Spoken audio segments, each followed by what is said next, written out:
yang punya kecenderungan bunuh diri? Saya akan segera kembali.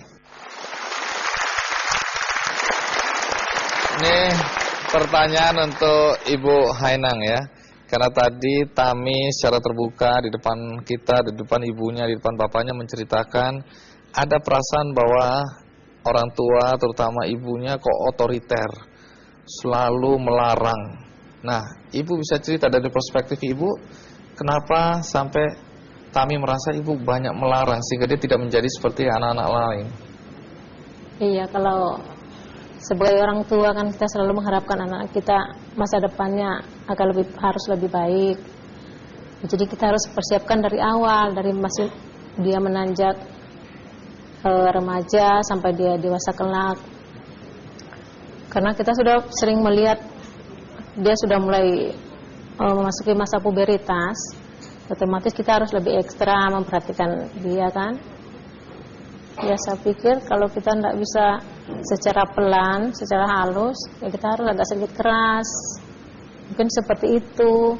Tapi ya ternyata saya juga melakukan hal agak keras terhadap dia malah lebih lebih sulit. Iya. Penolakan ya.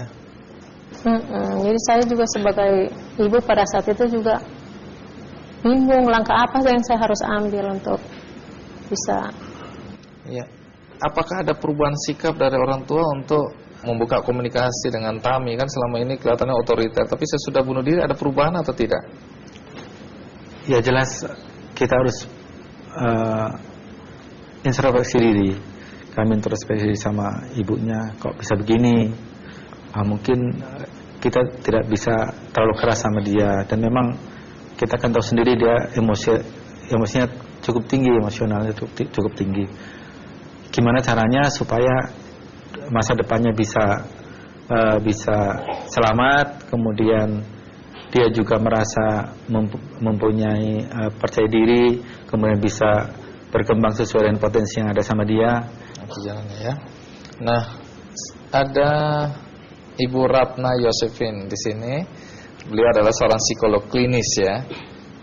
Mungkin secara umum dulu Anda mau menanggapi kasus yang sudah kita bicarakan di acara Kiki Andi tadi, gimana?